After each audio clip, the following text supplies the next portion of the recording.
But let me just cover with you what this is about.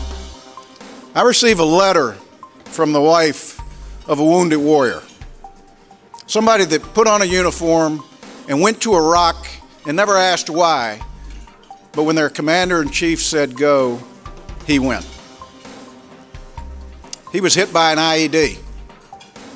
He came back and he was severely burned, his lungs were damaged. He had a traumatic brain injury from that explosion. And when the VA field examiner went in to see him, they came to a determination that they couldn't trust him with his disability check. So they assigned his wife, Jennifer, to be the fiduciary in charge of his finances. Now let me tell you what happens when that triggers. As soon as a veteran is assigned a fiduciary, somebody to handle their finances, they're automatically placed on the next list and forbidden from ever owning a firearm. Think about that. A warrior who came back,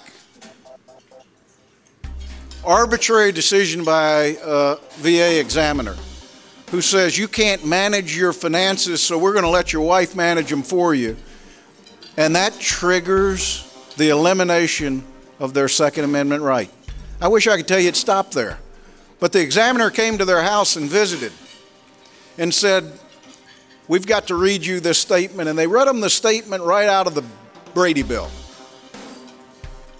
That one where it says you can't own, you can't have, you can't use, and nobody in the house that lives with you can own, have, or use a firearm.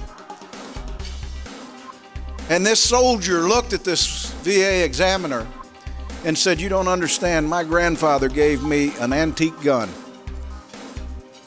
And my only goal in life is to make sure that I can pass that on to my son.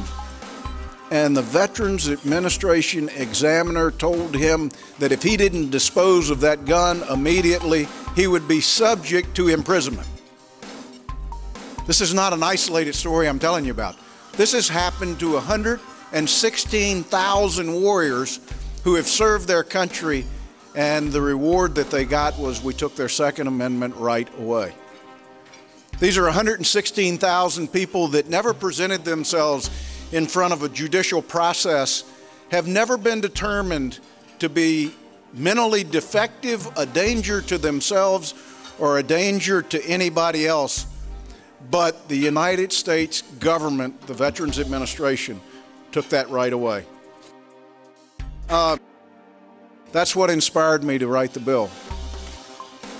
Democrats were so scared of this bill that they voice voted it out of the Veterans Affairs Committee. And now it languishes as Harry Reid and Nancy Pelosi look at issues like guns and do everything they can to orchestrate a way where guns never find their way to the Senate floor or to the House floor. Why? I'll be real clear with you. Because they're scared as hell of you. And you know what? They should be. And the only thing that stands in between where we are today and a change in the leadership is how hard we're willing to work for it.